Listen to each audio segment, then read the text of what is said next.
Jornal Gazeta Norte Mineira. Oferecimento Max Min Clube. O máximo prazer nos mínimos detalhes. E Net Fácil. Viva conectado. Gazeta Norte Mineira está no ar com as principais notícias de Montes Claros e região. Então fique com a gente e não saia daí.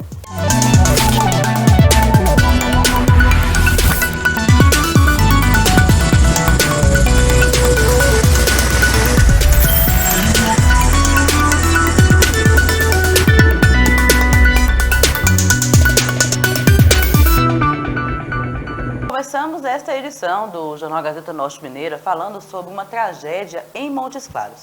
Um trabalhador morreu e outros 2 ficaram feridos após um soterramento durante obras de implantação de redes de esgoto na Vila Castelo Branco, aqui em Montes Claros. Segundo o Corpo de Bombeiros, um barranco cedeu e soterrou as vítimas, que pertenciam a uma empresa contratada pela Copasa. Giovanni Barbosa esteve no local e trouxe aí mais detalhes sobre esse acidente. Bom, pessoal, a nossa equipe chega nesse momento aqui no bairro Vila Castelo Branco, onde aconteceu um soterramento de um colaborador na empresa terceirizada Copasa, que realizava uma obra de instalação de rede de esgoto aqui na região. E a gente acompanha aqui o trabalho do Corpo de Bombeiros para o resgate do corpo dessa vítima. Infelizmente, uma pessoa morreu nesse incidente e outra foi encaminhada em estado grave para um hospital aqui de Montes Claros. E a nossa equipe do Ronda Gerais TV Gazeta Norte Mineira acompanha todos os detalhes desse caso. Bom, a gente conversa agora com o Coronel Darlan, coordenador da Defesa Civil aqui de Montes Claros, que vai falar para a gente sobre a dinâmica, desse soterramento que aconteceu no início da tarde desta segunda-feira aqui no bairro Vila Castelo Branco. Coronel, eu queria que o senhor falasse para a gente a dinâmica, quais foram as primeiras informações recebidas aí pela Defesa Civil. Bom, a Secretaria Municipal de Defesa Civil de Montes Claros foi acionada com a informação de que durante a execução de uma obra para a colocação de rede de esgoto no bairro Vila Castelo Branco, teria havido colapso do talude dessa obra, vindo a soterrar 2 operários, um deles completamente e outro parcialmente. Lamentavelmente, em virtude desse acidente, um dos operários veio a óbito no local e o corpo dele ainda se encontra sob a terra. O Corpo de Bombeiros, nesse momento, está tornando o local seguro a fim de poder acessar esse corpo e removê-lo para entregar à família. A segunda vítima foi socorrida pelo Corpo de Bombeiros em estado grave, tendo também ocorrido a projeção do globo ocular. E uma terceira vítima também se envolveu indiretamente nesse incidente aqui, né, Coronel?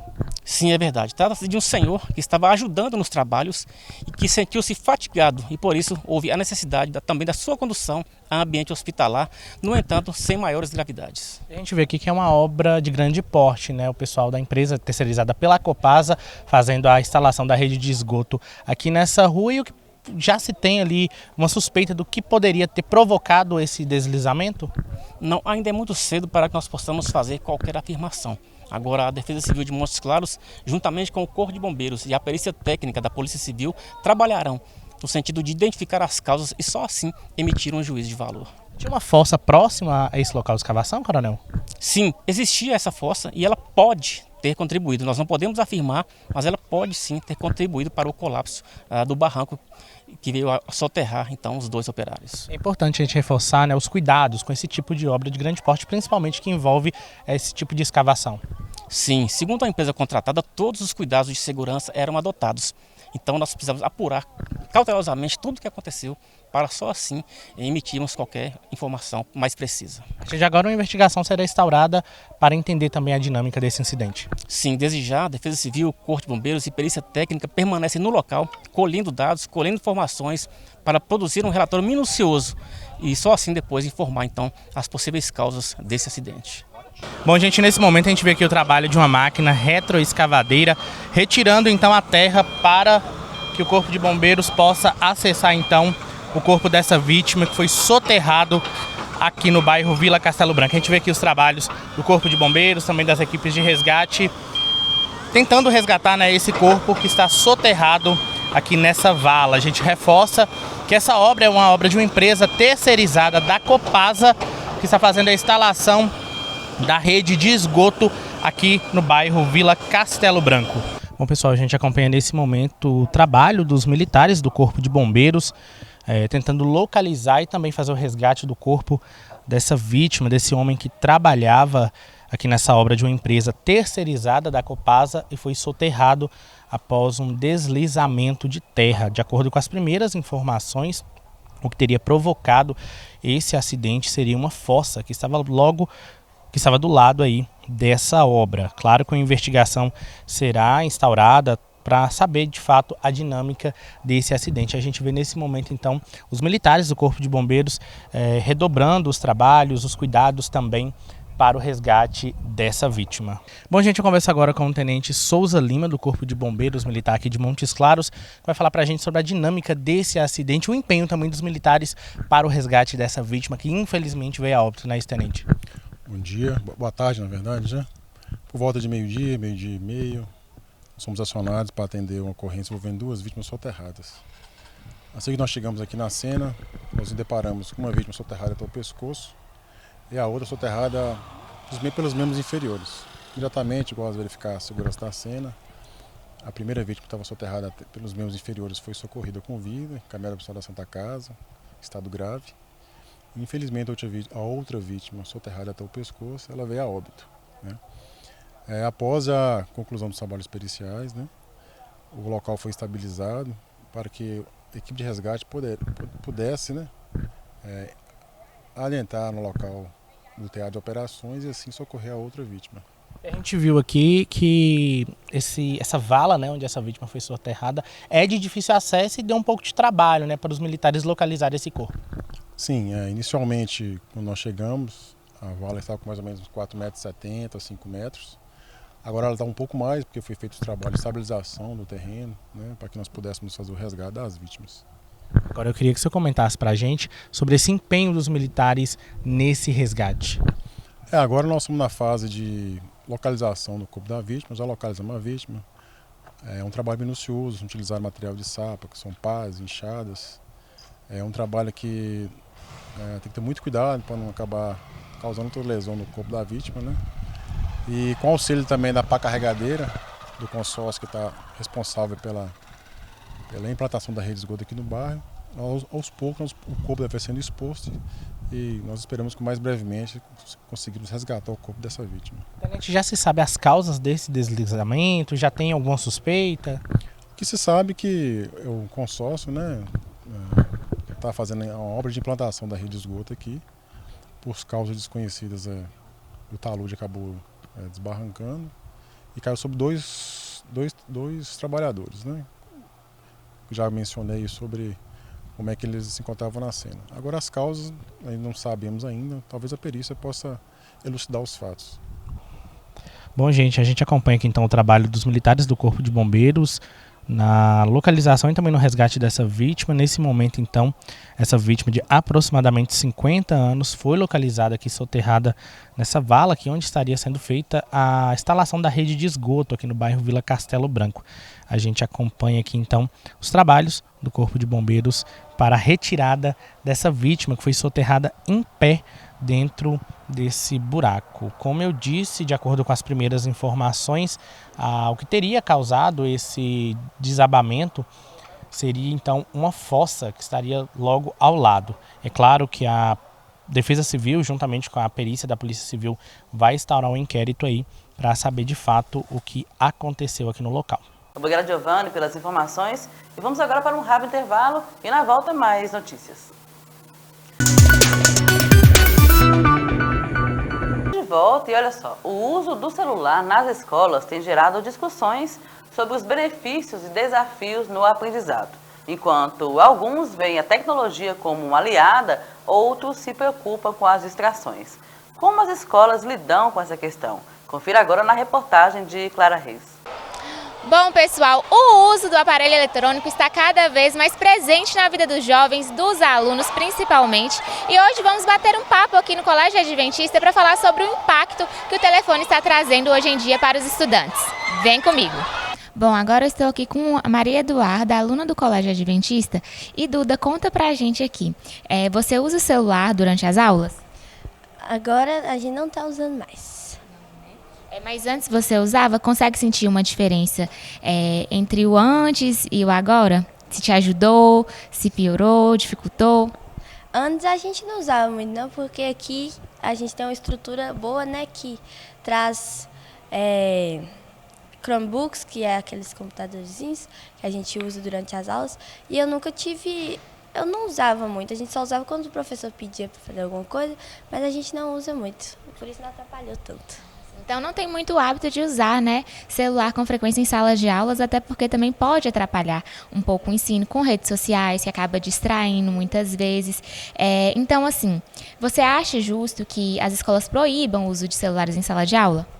Eu achei bem legal porque eles proibindo o uso do celular nas escolas, eles pensam nos alunos, né, que podem se distrair nas redes sociais, como você falou, e ajuda bastante a gente, dando outras formas de pesquisa pra gente.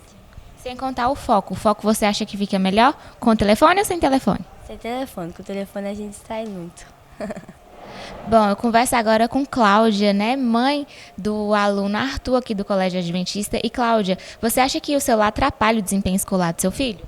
Eu, como mãe, e conhecendo meu filho, eu vejo que realmente atrapalha o desempenho dele nos estudos, porque quando eles trazem o celular, quando eles levam, né, o celular para o colégio, acabam se distraindo, porque o celular é muito atrativo, tem tudo ali dentro de um celular, né? O mundo está ali dentro, então acaba sendo muito atrativo para eles, e isso vai atrapalhar o desempenho deles como estudante. Apesar do celular muitas vezes ajudar, né, às vezes acaba atrapalhando por realmente ter coisas que distraem na tecnologia hoje em dia. Em casa, há regras para o uso do celular nos estudos, no lazer? Sim, a gente coloca um limite, né? Porque senão a gente sabe que vai acabar ficando só no celular, então atrapalha até no nosso envolvimento como família. Não só nos estudos, mas em todas as outras áreas sociais. Então, tem sim, tem regras, né, para estar usando o celular em casa também. Isso é muito bom. E você já recebeu alguma reclamação escolar do seu filho usando o telefone em sala de aula? Infelizmente já recebi, porque durante uma explicação, não só uma, mas algumas vezes, né, durante uma explicação de conteúdos importantes, que iam cair em provas, tudo, ele estava mexendo no celular e não estava prestando atenção na aula, então isso é muito ruim. E como mãe eu fiquei muito chateada de saber que mesmo eu conversando com meu filho, instruindo ele, por ele ter levado o celular para o colégio, ele acabou usando o celular no momento que não era para estar usando o celular. Sim, então, hoje você é contra, né, o celular dentro das escolas, das salas de aula? Quando o aluno, levando o celular para ele usar por conta própria, eu sou totalmente contra.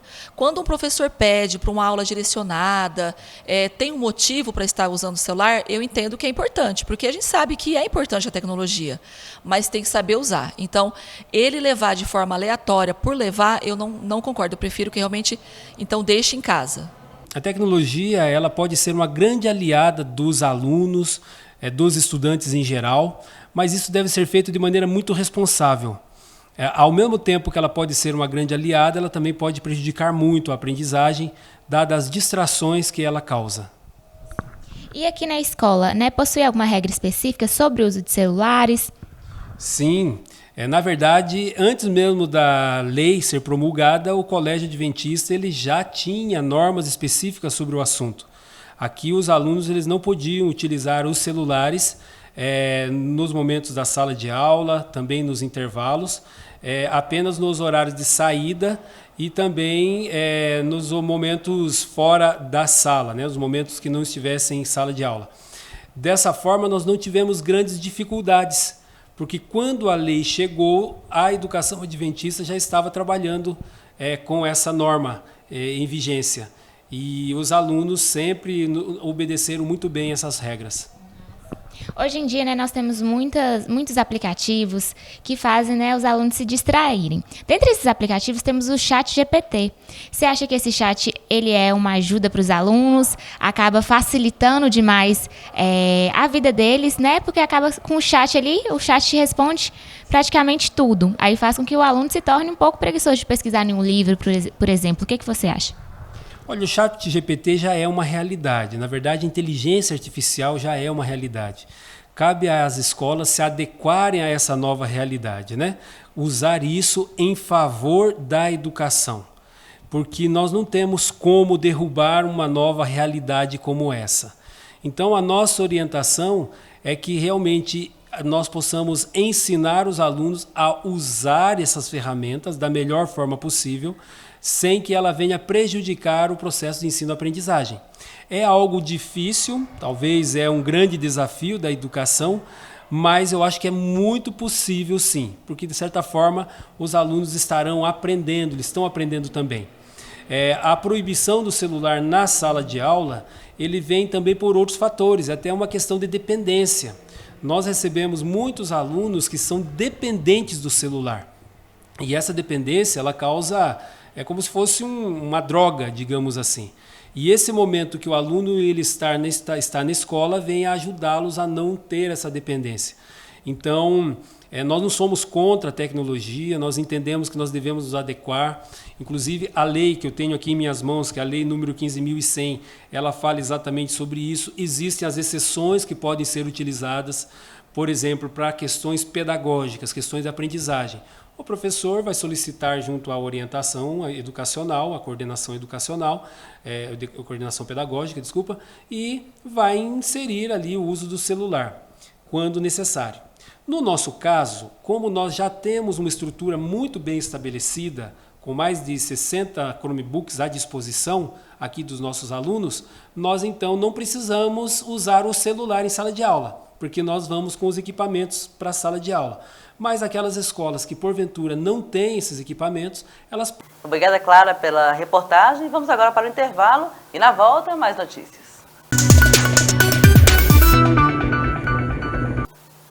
Estamos de volta e continuamos agora esta edição falando sobre a Quarta-feira de Cinzas, que marca o início da Quaresma, um período de 40 dias que nos convida à reflexão, à conversão e à preparação espiritual para a Páscoa. Neste dia, além do jejum e da abstinência da carne, católicos celebram a imposição das cinzas sagradas, um gesto simbólico que recorda nossa fragilidade diante de Deus e a importância da renovação interior. No passado era comum a penitência ser simbolizada por um gesto concreto, né? Cobrir-se de cinzas, vestir-se de saco, fazer algo exterior para mostrar a disposição interior. As cinzas hoje elas são feitas dos ramos benzidos na celebração do Domingo de Ramos do ano anterior. Então se guarda os ramos, se queima, faz as cinzas para usar nesse dia como esse sinal concreto de início da Quaresma e disposição de conversão. Na paróquia de Nossa Senhora da Conceição, na Lagoinha, imagens cobertas com manto roxo. É tradição antiga, seguida em algumas igrejas. As celebrações também marcam o lançamento da campanha da fraternidade da CNBB. Para este ano, foi apresentado o tema da vida, fraternidade e vida, dom e compromisso. Então, o tema dessa campanha da fraternidade nos chama para essa atenção e esse compromisso, de estarmos a serviço da vida, seja a vida, por exemplo, de jovens que têm cometido suicídio, o grande índice de homicídios, feminicídio, a violência tem aumentado muito, os índices de pobreza, infelizmente, têm aumentado, e o meio ambiente também, tem sido muito prejudicado, destruído. Então a campanha vem nos chamar a atenção para esse valor que é a vida e que exige de todos nós um compromisso, ações concretas para que a vida ela seja valorizada e defendida em todos os sentidos. Orações mais intensas para os fiéis. Começa o tempo de penitência. Geralmente é o jejum da carne que a gente faz, E as missas todas que são frequentes, que eu posso frequentar, eu estou presente. Tento vir mais à missa durante esses 40 dias e jejuar durante as quartas e sextas-feiras. As paróquias. E hoje, às 7 horas desta quarta-feira, Dom José Carlos de Souza Campos presidiu a celebração com a imposição das cinzas e a abertura oficial da campanha da Fraternidade 2025 com o tema Fraternidade e Ecologia Integral. O evento ocorreu na Catedral Metropolitana aqui de Montes Claros. Começamos hoje um caminho para a Páscoa. Tudo o que faremos, rezaremos, buscaremos, tem uma única intenção: viver com o Senhor a sua Páscoa, que também é nossa Páscoa. Por isso, nesse dia dedicado à oração, ao jejum, à abstinência, nós somos chamados a recordar-nos daquilo que não podemos esquecer. Talvez duas coisas fundamentais. A primeira é a nossa condição de fragilidade, de mortalidade. Uma das frases bíblicas que podem ser usadas na imposição de cinzas é exatamente esta: lembra-te de que és pó, e ao pó hás de voltar. Agora, confira a programação das celebrações nas principais paróquias da cidade aqui de Montes Claros. Olha só, na paróquia Nossa Senhora Aparecida, na Catedral Metropolitana, será às 7 horas, teve às 7 horas, ao meio-dia e às 19 horas. Na paróquia São Judas Tadeu, às 6 da manhã, às 7 horas, às 8h30, às 10, meio-dia, 13h30, 15 horas, 16h30, 18 horas e às 19h30. Na paróquia Santo Expedito, daqui a pouco às 19h30. Na paróquia Cristo Rei, aconteceu às 7 horas. No Santo Inácio, vai ter agora daqui a pouco também às 19 horas. E na paróquia Nossa Senhora Rosa Mística, teve às 8 horas da manhã, às 12h30, 18 horas e hoje às 20 horas. E na paróquia São Sebastião, às 7 da manhã e 19 horas da noite. Nas igrejas aí Santo Expedito, São Sebastião e São José. Recomenda-se confirmar os horários diretamente com cada paróquia, pois podem ocorrer aí alterações. E para mais informações, entre em contato com a Secretaria Paroquial da Catedral Metropolitana pelo e-mail catedralarquimoc.org.